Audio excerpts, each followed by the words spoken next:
Good morning. We don't have a quorum yet, so we are waiting for a fifth trustee to arrive.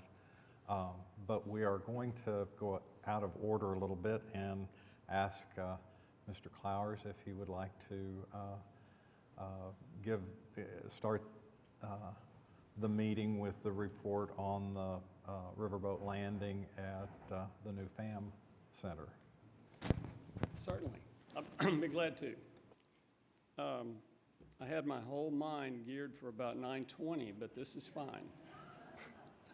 Mr. Chairman, trustees, the staff, I'm Dennis Clowers with Team Design.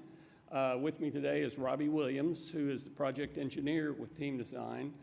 And what we're going to do is spend a few minutes to tell you what we have done over the last few months in regard to coming up with a conceptual design report for this project, a very important project, a new river landing down by the Elkanah development.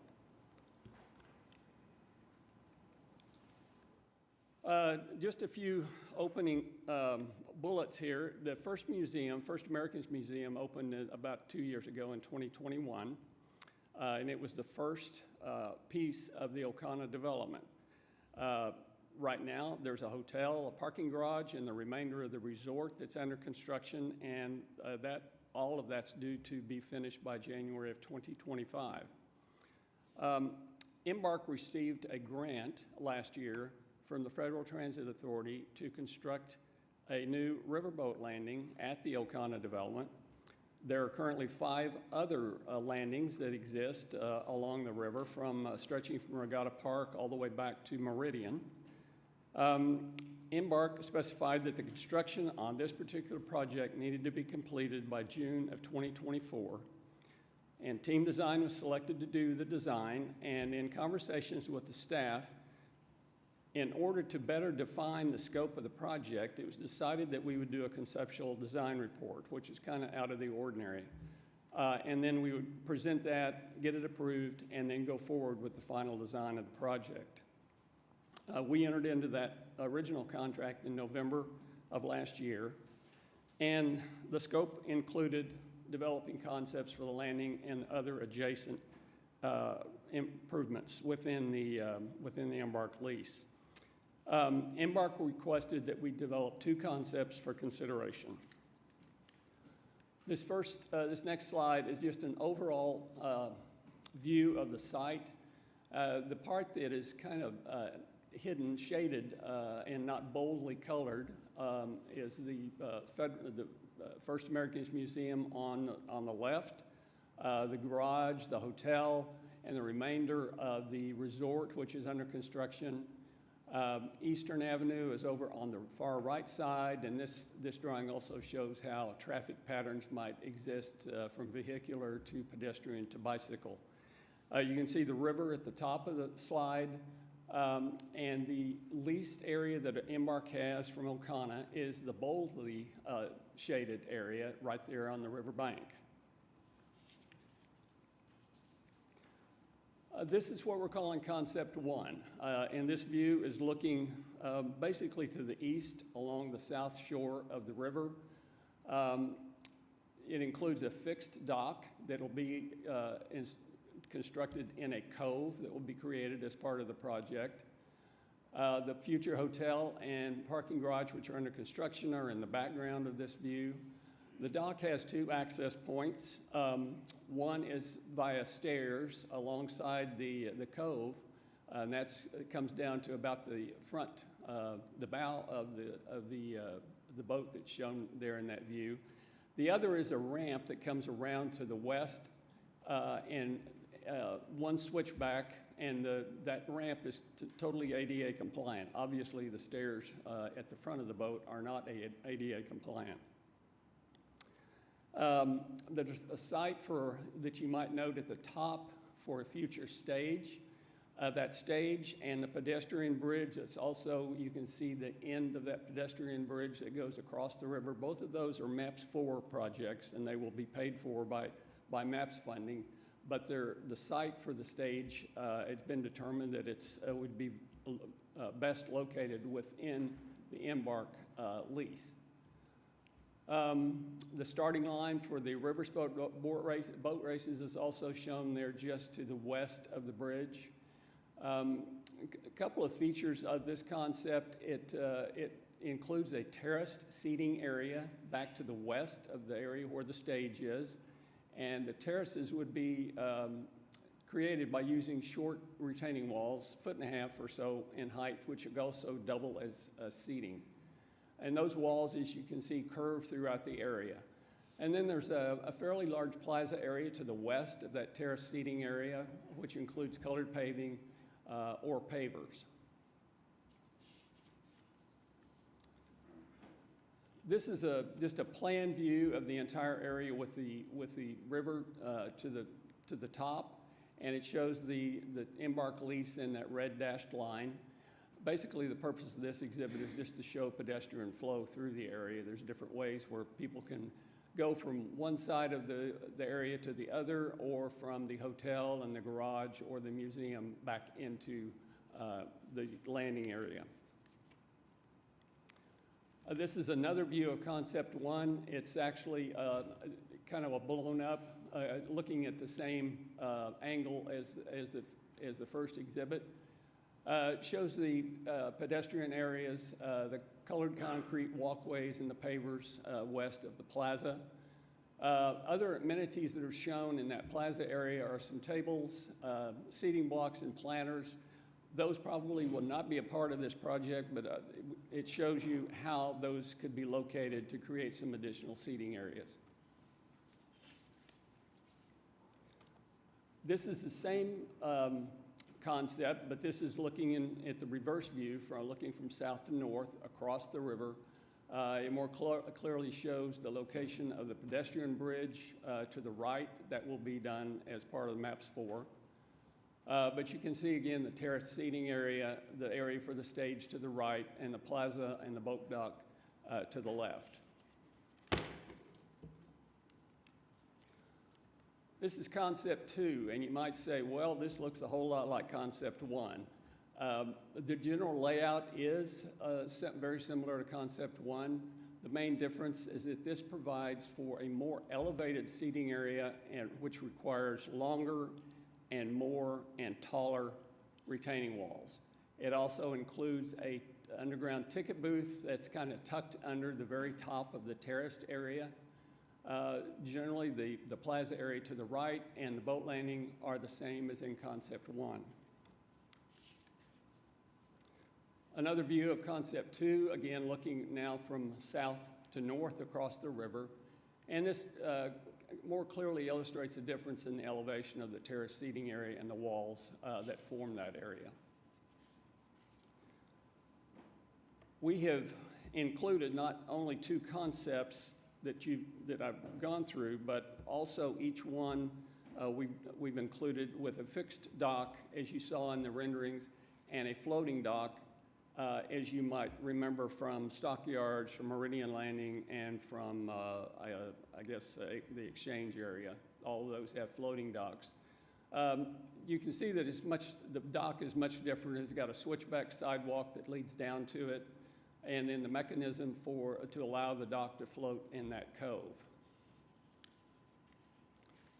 These are a couple of photos of the existing floating dock at the Stockyards Landing, and you can see how much different the aesthetics are from this to what we depicted in Concept 1 and 2 with the fixed dock.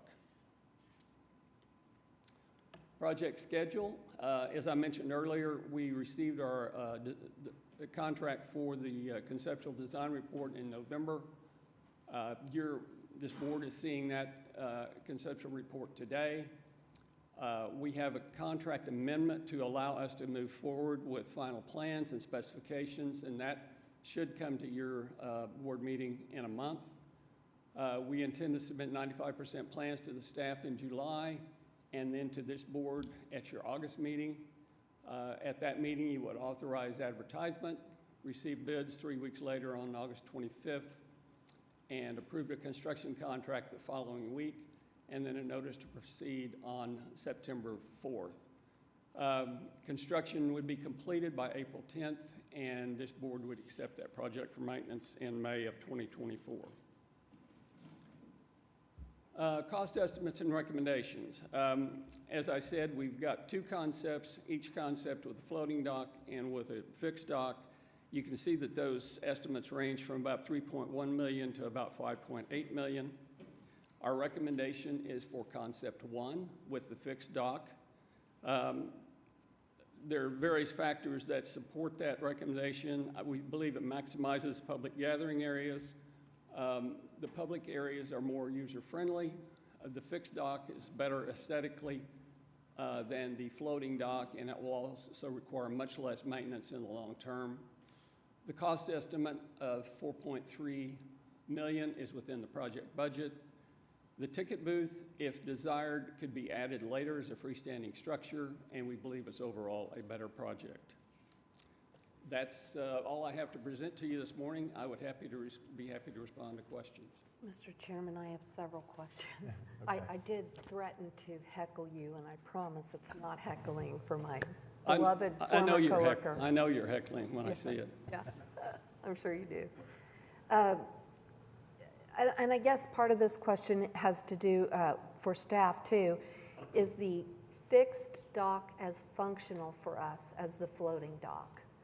In other words, I hear what you're saying aesthetically, but does it work for us operationally as well as the floating dock? Yes, I believe it does. You've got two fixed docks right now that you're operating, one at Regatta Park and one a little further upstream from Regatta Park, not on the river, but on the canal, that is actually called the Bricktown Landing. Both of those are fixed. And Okay.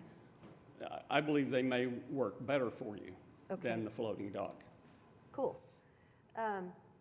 In terms of the stage area and the foot of the pedestrian bridge being located, I know that you're working on the design for the PED Bridge, the stage, and the low water dam also as a part of the MAPS 4 program. So I want to just be sure that you've coordinated that with MAPS 4 and that that's all commonly understood, that the stage would be in the embarked leased Yes. area. In fact, we presented a report to the subcommittee and the Citizens Advisory Board yesterday that showed The same those thing. items. Yes. Okay.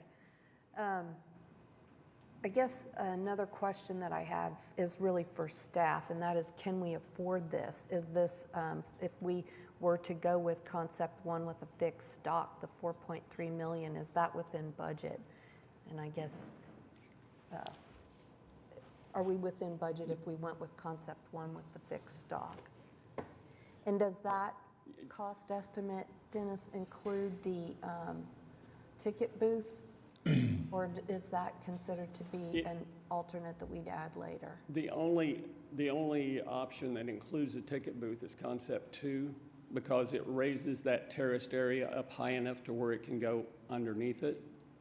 The terraced area in concept one is lower, thus it's less expensive. So there's really no ticket booth contemplated in concept one at all? That's correct. Okay. And to answer your question, yes, it is. The budget is 4.33 million, and all of these estimates include about a 15% contingency at this point, which is normal this early in the process. And there's no ticket booths at any of the other landings, is that correct? Well, we have a structure there at the Regatta Park landing that we can use as a ticket booth. But it's not manned. and We don't operated do a as lot anymore, right? Everything's done online at the present time as far as getting tickets or on board. Yeah. And I guess the last thing I would ask is, at this point, at the concept design point, how confident do you feel about that estimated cost compared to where you'll be when you're at 95% plans? Right now, we feel really good about it. Okay. Yeah. You're just, the market has been so difficult for us with supply chain issues, with labor. The timeline works okay in terms of what the project expectations are in terms of completing by, what is it, 25? Yes, it actually, 24. by the spring of next year Okay, is when it needs to be completed. okay. Right. That's all the grilling I've got for Dennis. Are there any other questions? Well, Trustee Johnson, we have Mark our general manager for the river cruises here. If we needed to No, confirm I just really confirm the enjoy ticket booth. grilling Dennis. That's Okay. my whole goal. He could probably explain when we don't use the ticket booth. I'm pretty confident that ticket booths are, in general, becoming kind of an obsolete concept.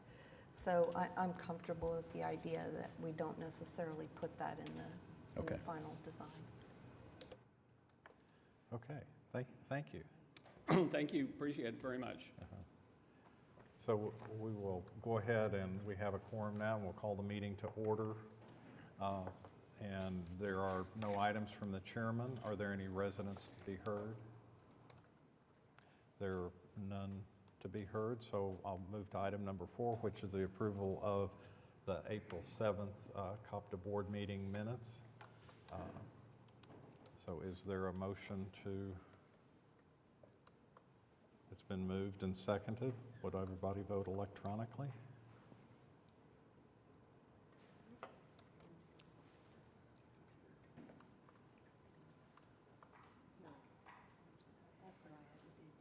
Yeah.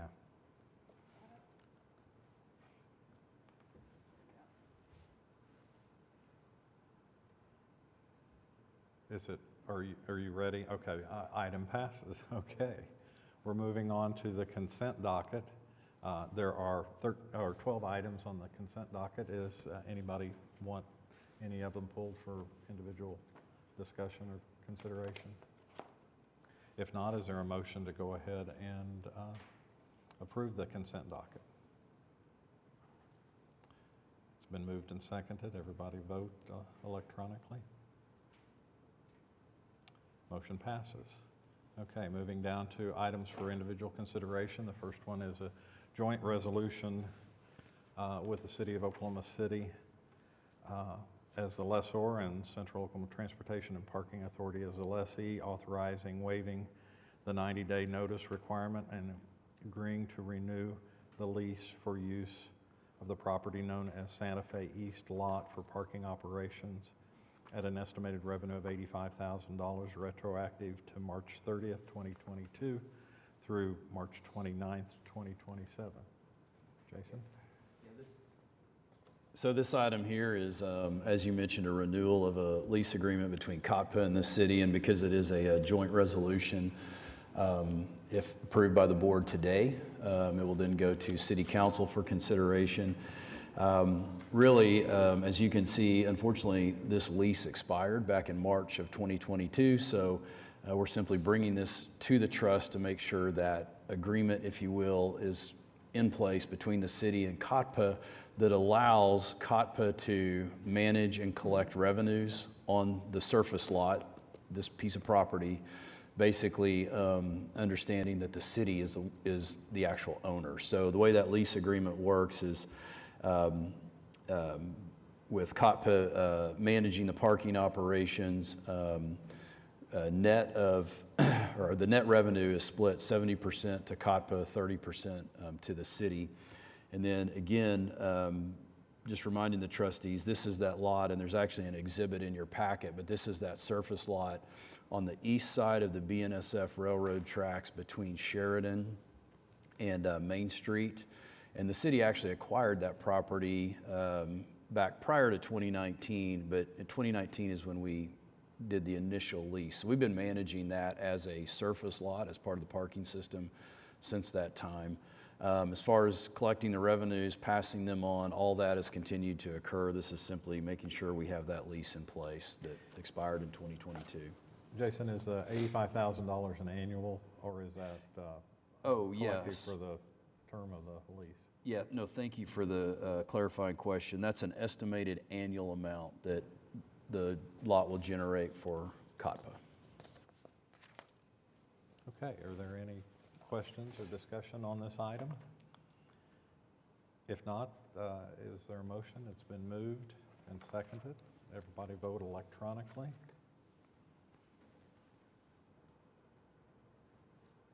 Motion passes.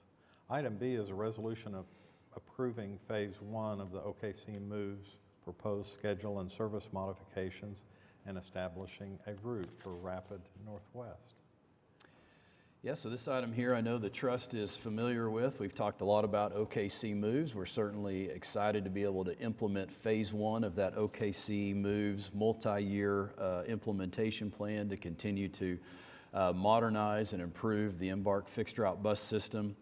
As you're aware, last month we actually had the public hearing, if you will, where we took public comments for any of the route changes. With approval of this item, if this resolution is approved, that will actually be, the board approving those changes. We'll put them into effect when the rapid BRT service launches. Did want to direct the trustees' attention to the memo in case you get questions. But there's a section there that lists the schedules that will be modified. There's a section in the memo that lists routes with potential service modifications. So for example, we've talked Route 8, for example, will go out to the Council Northwest Expressway area. We've talked about making Route 12 a little bit more direct. And so those route changes are laid out. And then of course, it all is going to be integrated with the launch of the BRT. There's also a section in there that lists the different public meetings that we held. So in addition to the official public hearing, we had, I think it was 5 outreach meetings in the community. We had several pop-up events. And then finally, the other thing I wanted to point out to the trustees that you probably haven't seen before is the public engagement summary report.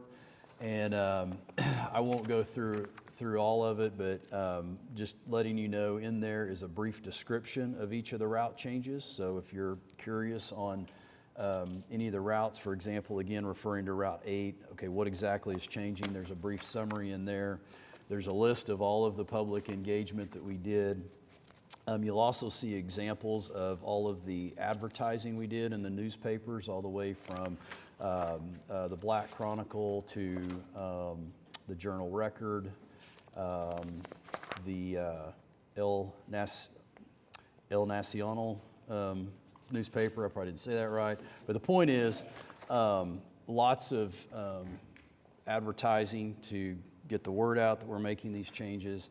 There's also, staff did a great job of putting together a bunch of examples of different social media posts, social media engagement that we did. And then finally, there is a copy of the official public notice that went out.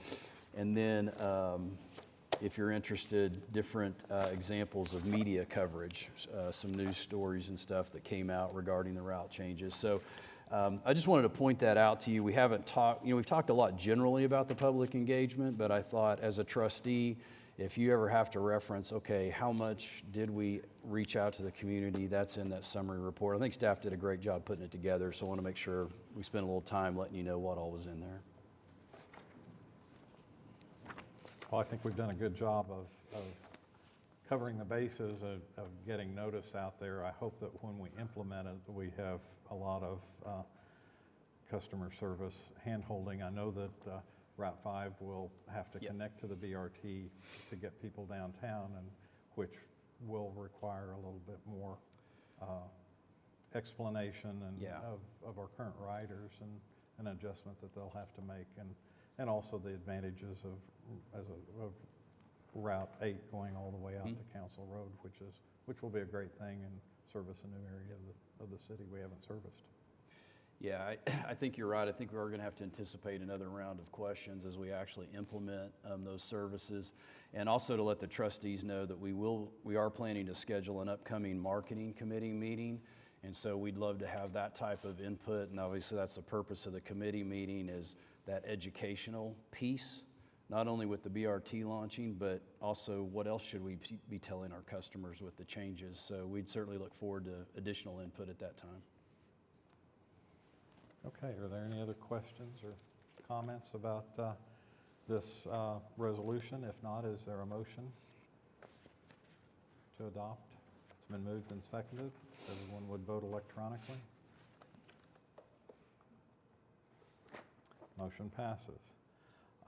Item C is a change order number 1 on the Embark Transit Center building renovations at 501 North Hudson for a cost increase of $56,599.53. Jason? Yep, so this is change order number 1 to the Transit Center Improvement Project. The project is moving along well, especially with regards to the lighting component. The lighting is dramatically different, much improved. This particular change order actually increases the original contract amount by about 3.5%. Following the memo that's in your packet is a document that the architect provided listing out the items that are included in this change order. But in summary, the two main items are, one is the chiller, or let's call it HVAC system, that we're using for the transit center. We're paying approximately $8,000 more for a chiller unit than the one we originally had spec'd, and that's primarily due to supply issues. So we're unable to get the one we originally spec'd. We'll pay more for this one, but have it in time to be able to complete the project. And of course, with the summer months coming up, we certainly want to make sure our customers experience well-functioning HVAC system. The other main item here is a change to the enclosure that goes around that chiller. So the chiller is not located inside the building. Therefore, to meet downtown design review requirements, we need to enclose that chiller unit. And we were not able to get the original enclosure approved by the downtown design review. So we've proposed an alternate that is acceptable, that fits the criteria. And so that is also an increase. So those are the two primary items that make up the $56,000. Okay, are there any questions or comments on this item? If not, is there a motion and a second to approve? It's been moved and seconded. Everybody vote electronically, please. Motion passes. Item D, we've had the report on, the conceptual report from team on the First American Riverboat Landing. So is there any questions or comments at this point, or Jason, do you want to? I don't have anything further to add. Okay. Is there a motion? Yeah, I'm sorry. What's the funding source again? So the primary funding source is a federal grant. Okay. We also have local funding partners in, I'll just say generally speaking, the Chickasaws. Okay. Thank you. Okay.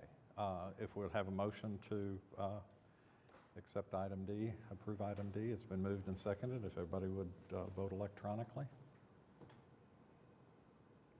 Motion passes. Are we going to individually vote on these items then as we continue, or do you want to take a motion on all of these and then discussion? Yeah, Mr. Vice Chairman, since we have a trustee that will need to leave, if we could vote to receive the financial reports and then vote to receive the program reports, then we can go back and have staff present. We have three. We have the ratification. Oh, and the ratification of claims. Claims yes. and payroll. So we will go ahead and move for a vote on that. And it's been moved and seconded. Everybody, please vote electronically. Motion passes. The next item is to receive our financial reports. And we'll go ahead and ask for a motion to receive. It's been moved and seconded. If you would vote electronically. Motion passes, and then we'll receive our financial reports now. Program reports, I'm sorry. So is there a motion to receive the program reports? And it's been moved and seconded. All in favor, vote electronically. Motion. Details. Motion passes. Okay. We are going to lose our quorum, but we're going to go ahead and have discussion on first the financial reports that we've just received. All right, well, good morning. It's good to be back. Appreciate Jason covering me for the past few months while I was taking care of my expanded family. So I don't want to say growing family because it's not growing anymore. So with that, I will dive right in. Page 2 of our financial report, that's the transportation operations.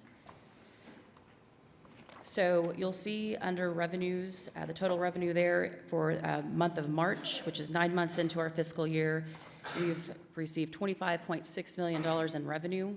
And a little further down, you'll see the total expenditures are $26 million. And our expenses have exceeded our revenues in this particular month by about $400,000. And so there are situations from time to time where we have not collected our revenues at the same timing that we had anticipated that's in our budget. So that's exactly what's happened here. We were able to use our operating reserves to cover that negative variance. And in this situation, if you go 9 lines down underneath revenues, there's a line that says federal grants, and you'll see that's where one of our big negative variances is $3.2 million. And then 3 lines below that is our state subsidy, and that's a negative $1 million variance. And so this is just a timing issue, and I'm like to let you know that in the month of April, we had a big grant draw of $2.6 million, so that will certainly cover a lot of that negative variance under the federal grant line. And then our state subsidy that we anticipate every year has also come in the month of April, so we've collected that $1 million. And just looking back in recent fiscal years to see the timing of our state subsidy, it really doesn't come in on a certain month every year. It kind of varies, but it does typically come in within the Q1, Q2 of the fiscal year. So this year was actually a little bit later than we've experienced in recent years. So next month's report, you'll see that those variances have been significantly reduced. I'll also point out under expenditures, the personnel services line, you'll see it's $488,000 as a positive variance. And I just want to point out that we do have some vacancies causing that, but also we anticipate, as we're in the middle of negotiations and hopefully wrapping those up soon, it would impact that personnel services line. All right, we could turn over to our parking report, which is on page 4. And the revenues for the collected revenues through March is $4.867 million. And our expenditures were $3.5 million. So our revenues, in this case, exceeded our expenditures by $1.3 million. And of course, our monthly contracts continue to have a positive variance in event and transient parking as well. And with our 2 big events this past month in April of the Memorial Marathon and the Arts Festival, we are looking forward to seeing the impact on our event revenues for that Arts District Garage. We also are appreciative of PCI having staff at the garage during those events to help customers just can engage with them and also ensure that those who don't regularly park in our garage can do so with ease. So we're appreciative of that. We'll turn over to Spokies, which is going to be on page 6 of your report. So the year-to-date total revenues is $121,000. And the expenditures are $103,000. So we had an operating, our revenues were exceeding our expenditures by $17,750. I do want to point out, if you look under revenues, the bike share line there, it's $6,828. And you may have noticed that the past several months, it's been about $6,800 for several months now. And so I thought I'd explain that. So in our winter months, of course, we'd expect our ridership on Spokies to be lower. We do have a vendor that manages the technology interface with our rentals, and so they take a certain portion of the revenues. And then also they do charge us a monthly software license fee, and that's a set amount. So with that revenue share, and then you take our portion of the revenues, deduct that software fee, we basically netted $0. And so that's why you'll see that the revenues have stayed the same. But I will point out with that software fee, we typically in the past have had that under our expenditure lines. And so since it's reducing our revenues, we won't have that in our expenditure budget. So that's a savings to us. So it does offset that reduction of revenues. So let's turn over to streetcar as our last report to talk about on page 7. So our actual year-to-date revenue for streetcar is $4.5 million, and our expenditures are about $4 million. So we had revenues in excess of expenditures by $577,000. I wanted to update you on the advertising line item under revenues. So you'll see that there is a negative variance of $66,000. And I've reported on this a couple of times, but I thought I would just continue to keep you up to date that the vendor we work with is Hauk. They are actively working on getting more sponsorships. They actually have 2 contracts pending right now for sponsorships. And they're also, we've got about 10 to 12 customers that they're actively engaged with and have really, are optimistic that those will, hopefully, at least a high percentage of those will turn into some contracts or sponsorships for either wraps on the streetcar or the advertising at the stations. So in fact, they are so committed, I thought I'd point out too, that they actually flew from St. Paul a couple weeks ago to meet with us. We're in the middle of negotiating a new contract with them. And so they're very engaged with us and really committed to working on getting advertising up for streetcar, as well as our other modes, I should point out. So those, I will mention on the expenditure side, the operations you'll see is a negative variance of $20,000. So we are current paid on our invoices with Herzog. And then further down under supplies, we have a positive variance of $214,000. And I just thought I'd remind the board that earlier in the fiscal year, we did get a reimbursement from MAPS for spare parts in the amount of $211,000. So it reduced that expenditure line. So if you were to take that out, that anomaly out, we'd actually be just right on budget with our supplies for streetcar. So that is the conclusion of my report. And if you have any questions, I will definitely try to answer those. Are there any questions or comments? Yeah, not the current budget, but someone asked me yesterday the upcoming budget proposal for the streetcar, and I just can't remember, so I'm asking that we see an increase in the budget for it. Maybe someone on our subcommittee for MAPS, what is that increase, like why that increase? I think they were concerned about an increase there versus for bus service, but I just can't remember from your presentation, Jason or Suzanne, what's going on there. I'm happy to comment on that since it's related to the budget presentation. The streetcar operating costs are increasing. Really, there's 2 primary drivers for that. One is the current contract that we've had expired, so we're having to renegotiate, the next term. And as part of those negotiations, just like with, really kind of all of our labor groups, if you will, not that Herzog is a labor group, but there's increased personnel costs that are primarily driving that. Other than that, that's probably the primary driver. But I think to put that in perspective, when you look at adding back the temporary CARES funding to the bus system, and you look at fully funding the BRT, we added $2 million to the budget last year, another $2 million to the budget in FY24, or the proposed budget, I should say. And then, again, the adjustments we made even to the same service level budget for FY24, again, increased costs for salaries and benefits tied just to maintaining our service. Percentage-wise, the budget for the bus service increased significantly more than the streetcar. So both saw increases, but I'm just trying to, I didn't get to listen to the question yesterday, but both increased, but percentage-wise and dollar-wise, the bus is going up significantly more, so. No, that's helpful. It was actually a call. They called me and asked me okay. about that. So I told them I would just bring it up at the meeting, so I'm sure they're watching right now. So Okay. And if they're not, that's on them. Thank you. Okay, are there any other questions or comments about our financial reports? Thank you. Okay, thank you. Going on into our program reports, we'll start with, Jesse's going to give us a report on the presentation of the BRT update and also our transit system report.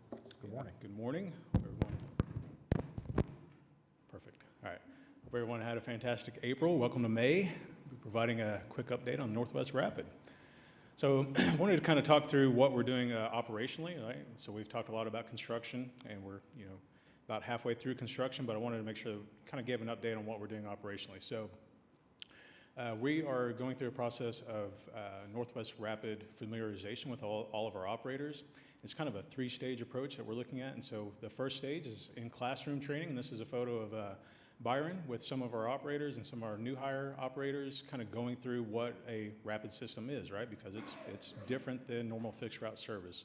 And so he's kind of going through our Northwest Rapid route, our buses, they're slightly different, what it means to pull up to the Northwest Rapid platform, right? Because they're that raised platform. Really just spending some time with our operators, getting them familiar with what the Northwest Rapid system is. And then after we do that, we go out on our yard or our grid, and you may have saw this image in the proposed budget presentation. But this is that familiarization that we do out on our grid, and our maintenance staff built a mock platform, right, at that appropriate height, and with the appropriate items on that mock platform. So I wanted to say appreciate our maintenance team for doing that. But then our operators do that practice maneuver, right, because we want to make sure that pulling up to that platform is familiar before they start actually going out on the alignment. And so they do that, and we set up the course to where it mimics a curve, because some of our platforms are in a curve, and so we're just kind of going through all that process. And so once we leave the grid, then we go out on the alignment. And so we've set up we go out for behind the wheel training, right?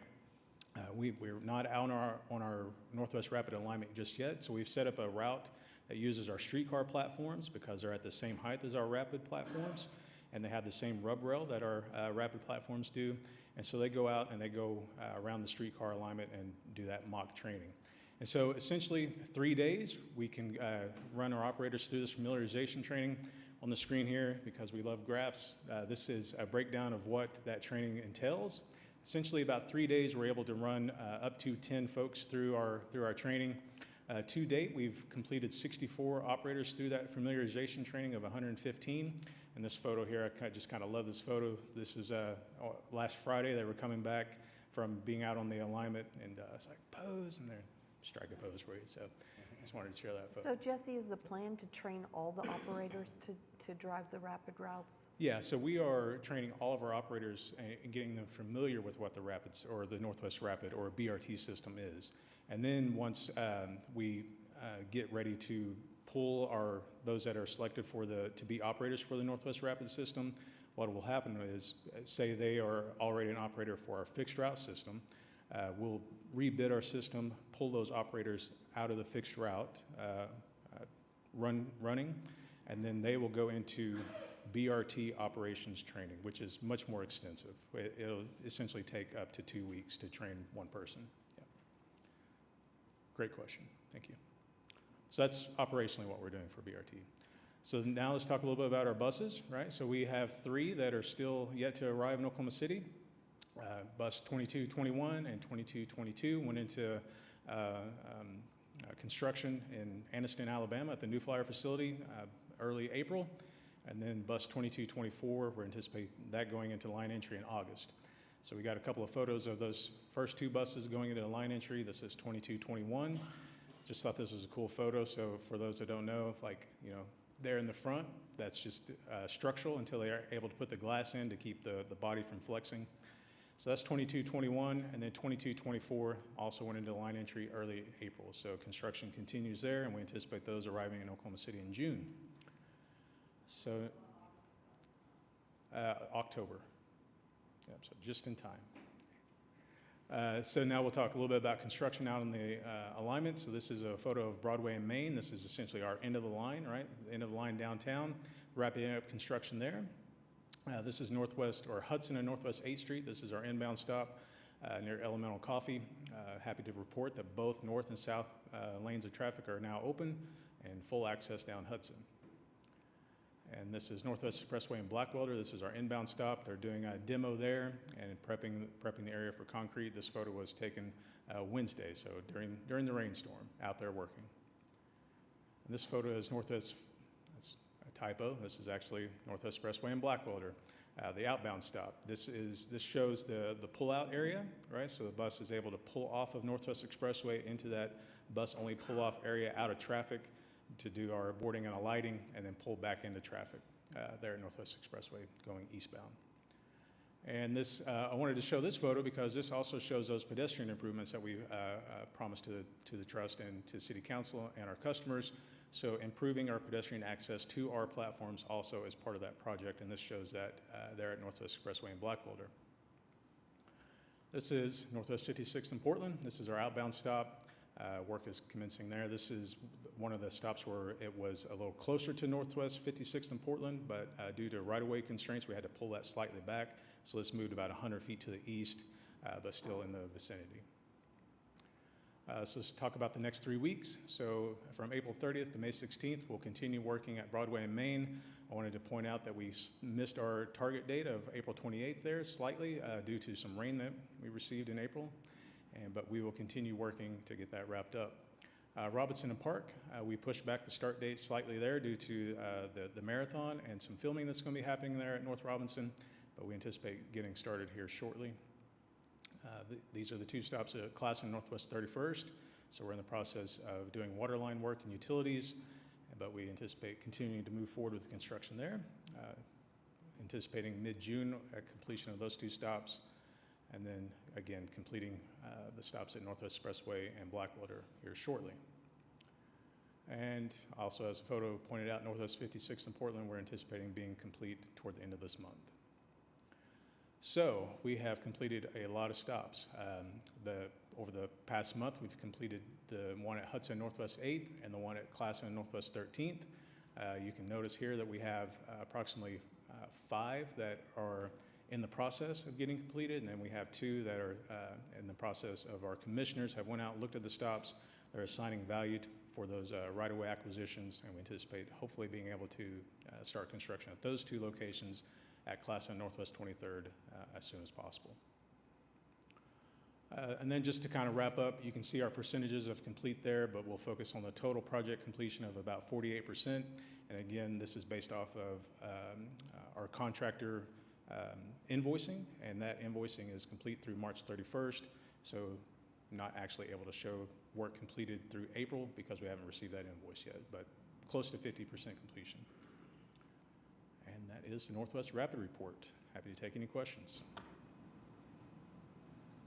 James? Yes, it's wonderful. I'm excited.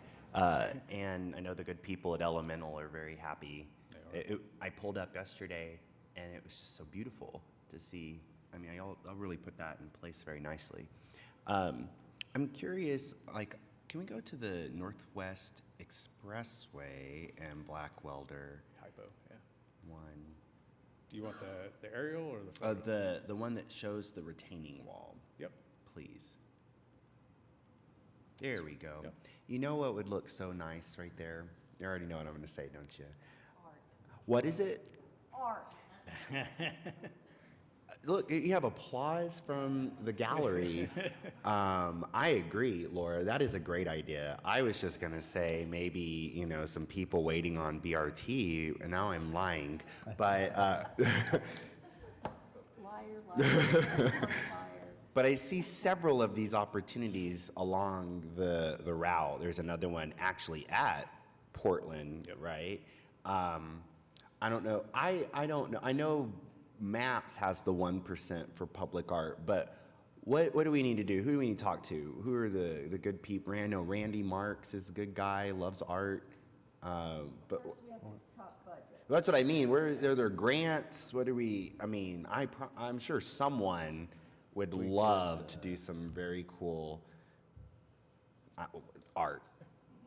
Yeah, no, we could certainly look into it, but like Trustee Johnson said, it comes down to budget, but we can certainly look into it. We have the department over in planning, or division over in planning, arts and cultural affairs, is that? Yeah, that we could chat with and see if they have any ideas. We're happy to do that. And, you know, I bet there are partners in this city who are just thrilled about this renaissance and like, oh, wait, maybe you don't have the budget. How can we help? So, you know, just let's exhaust all our partnerships. Absolutely. Thank you.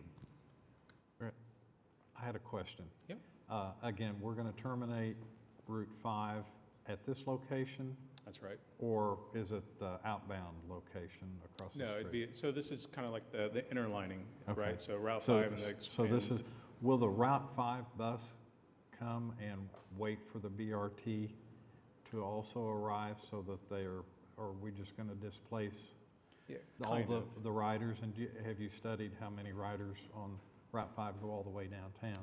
Yeah, Chip's got all that information, our planner, but so essentially the way that interlining would work would be the Route 5 bus would pull up, and if they had folks that wanted to get off at the expressway in Blackwell or stop, we have a flat area just past the BRT platform where our fixed route buses can pull up and stop and offload, and then those folks would get off and they would wait at the BRT platform for the BRT bus to arrive. The fixed route bus doesn't have time built in to stop and wait. So we would drop off those passengers that wanted to make that interlining. It's every 12 to 15 That's minutes? right, every Yeah. 12 minutes, yep. I think that's the advantage to, you know, the current transfer system is, you know, depending on the timing, that, you know, you could potentially be waiting 30 minutes, whereas with the bus rapid transit stop there, you know, hopefully the longest you would have to wait, or a customer would have to wait, would be 12. Yeah. Yep. That's good. Okay. Thank you. Any other questions or comments? Okay. Do you have more report? Up, yeah, I got another one, yep. All right, so I'll be providing an update on our transit system. So you've heard a lot of us talk about what our vision is, right? So our vision will be Embark will be world-class transportation that's accessible to all, and all want to access it. But what does that really mean, right? So what does world-class mean? So I wanted to take a moment here to talk a little bit about what world-class means to operations and maintenance. Obviously, you know, the basics are making sure that our customers get where they need to go and get there on time and safely, but it kind of goes a little deeper than that. And so one of those things that we do is we partner with the other departments within Oklahoma City. And so just last weekend was the Oklahoma City Memorial Marathon, and we partner with City of Oklahoma City Public Works Department and Oklahoma City Police, where we used our buses to help block intersections, right? So we can make sure that it was clear where the Memorial Marathon pathway was. And so we were able to partner with different departments downtown to perform that service and make sure we provide a safe environment for our runners. And then I just kind of wanted to give a shout out to all those that were involved in that, right? So it's not just some folks bringing the buses down and parking them. We have to make sure that supervisors are there to help get the vehicles in place. Our operators take them down. They stay with the vehicles to make sure that they're safe and secure. But it also takes our maintenance and our service crew to make sure that those buses are fueled up for this special event and that they are cleaned to promote and show what world-class actually means and what it means to us. And so we make sure that they're beautiful and polished up for that event. So here on the left, you can see all those involved. So like I said, quite a few folks involved in bringing those buses downtown. And then I do want to give a shout out to Lloyd Rawson, who does all of our photography and our AV, just because of these awesome photos that he was able to get of our Memorial Marathon and our vehicles used for that support. And then a quick shout out to Jimmy Friend there, who helped coordinate all of this for that Memorial Marathon. He's there in this photo with his safety vest on, or safety jacket, being safe, and also helping customers get to where runners get to where they needed to be. But also, world-class also means making sure that we never stop providing service, right? So in the past, we have, because there's several roads downtown that are blocked or closed to make sure that the runners have a safe environment to run. But what we've done, especially with Carlisle Barnaby, our chief operations, coming online, he's been able to think outside the box and be able to implement detours, working with our supervisors to make sure that we are providing that service when people need it the most, right? When they're coming downtown for the marathon and things like that. So in the past, we've had to shut down service when the race kicked off and as the runners are coming downtown. But with this new thinking, we're able to make sure that we maintain service even while the race is going on. All right, so also, world-class also means taking care of our system, right? So our maintenance department has worked with our partners. Every quarter, they go out and do an audit of our bus stops, our shelters, and those amenities along with our bus stops. And one of the things we noticed was we had about 105 trash cans that were either damaged, or the lids were broken, or the bases were rusting out, things like that. So we purchased 105 trash cans for replacement. As of yesterday, we replaced 76 of those 105 trash cans. And then we also making sure that our shelters are lit, those that are currently lit, that we maintain that, so we can maintain that welcoming environment. Our maintenance department has replaced 22 of 35 lights that were burnt out or damaged. This particular photo was at 74th and 74th and Western. Our very own Trustee Johnson pointed out that this trash can someone apparently hulked out on and destroyed. And we got that It's trash can. 74th and Penn. 74th and And Penn, so yeah. my question for you is, are those new trash cans going to damage somebody's car very severely, I hope? If they hit one of our trash, oh, I'm sorry, did I say that out loud? I thought you were going to say this isn't the only one you report. Oh, 'cause we well, hear yeah, from you that too. Yeah. Yeah, Trustee Johnson keeps an eye out for us, make sure that we're getting stuff, maintaining Oklahoma things to City, world class. yeah. Yep. So appreciate that. But you can see the difference, right? So the one on the left was the one that was damaged. The one on the right is the replacement trash can. Much nicer. It's a larger trash can, but it's got a smaller trash can hole, right? So you can't just dump mattresses in our trash cans and things like that. So Ma- it is sturdier? I'm sorry? It is sturdier? I They are mean, much sturdier, yeah. Okay. Absolutely. I like the smaller lid too. I think that it'll keep our Oklahoma wind from blowing things Exactly, out of yep. our trash cans. All right, so that's what world class means to us. I'll continue to bring examples of that, just some of the behind the scenes things that we're doing, but I want to make sure we get a chance to talk about ridership. So this is our cumulative monthly total through March. Where's my number? Yes, through March. For March, we carried 229,000, nearly 230 customers. That's an increase of nearly 18% over 2021 and nearly a 44% increase over 2020. Which was 160,000 in March. So continue to see our ridership increase. We'll talk a little bit about our average weekday ridership. So our average weekday ridership in March was nearly 8,400 customers. That's about a 17% increase over 2022 and a 42% increase over 2020. Our average daily weeknight ridership, so this is our Monday through Friday, our weeknight services. Again, this is 5 routes that run that weeknight service. Our average daily weeknight ridership for March was 380. This is a 40% increase over 2022 of 270, and nearly a 72% increase over 2021 of 221. And then we'll talk a little bit about our plus ridership. So our average daily ridership for March was just a little over 4,000. This is a slight decrease over March of 2021 of about 2%, and then again a slight decrease over 2020. Again, this goes back to our customer base going virtual for those virtual doctor's appointments. And we're seeing this pretty much steady out across the fiscal year. And our average daily ridership for Embark Plus being about 131 customers for March. So that's our fixed route and paratransit side. So this is typically where I would hand it over to Mr. Joel Garcia, where he would talk about streetcar and Smokies and river cruises. Unfortunately, he had to fly to Houston last night to take care of a family emergency, so I will take this for him and we'll jump right into it. So our total ridership for March for streetcar was a little over 17,000, and you'll see that this is a slight decrease over last year. Again, this goes back to our streetcar ridership base being those that are essentially on the weekends. We still have those that use the streetcar during the week to commute back and forth to work and things like that. But really our base for our streetcar ridership are those that use it on Friday, Saturday, and Sunday to come to events.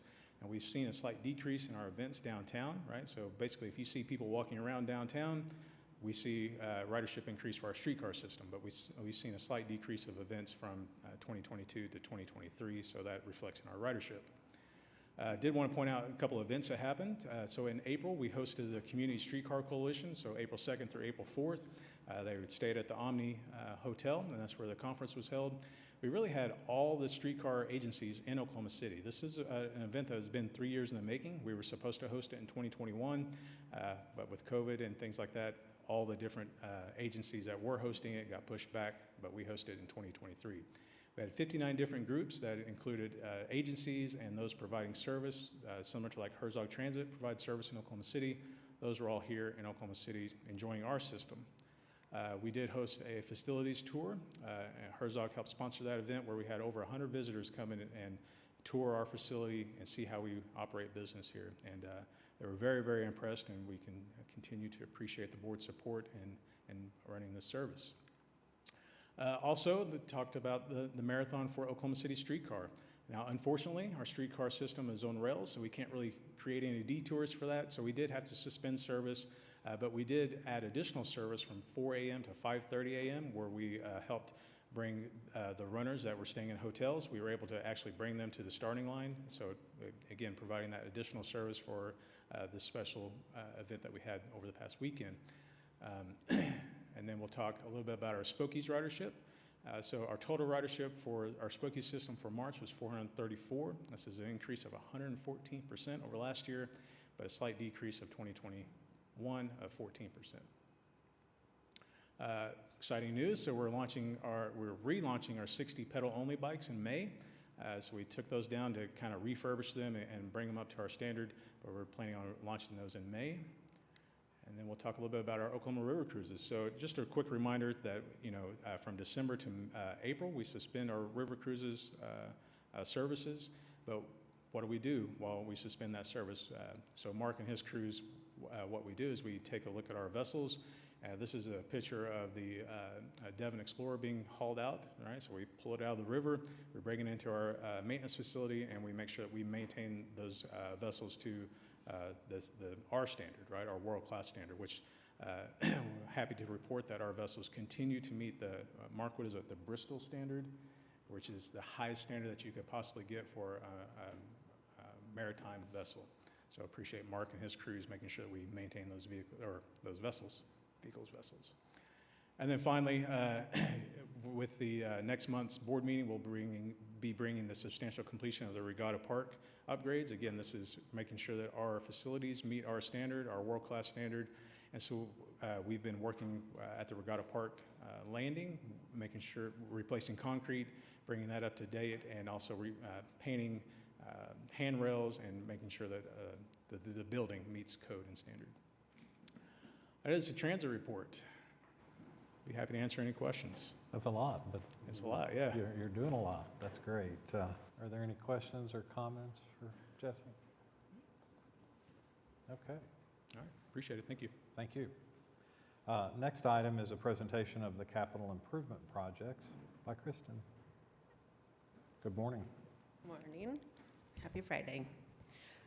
Some of these photos are not going to be very exciting. I would like to equate them to Corey's concrete photos, so I apologize.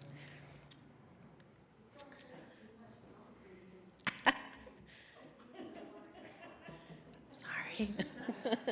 Can't put art in a trench, so this is good. So these photos are for our transit center remodel. You're looking at the northwest corner. You can see the trench that's being dug here, and I'll kind of walk you around the building, but this is for the chiller lines. This is what Jason had talked about.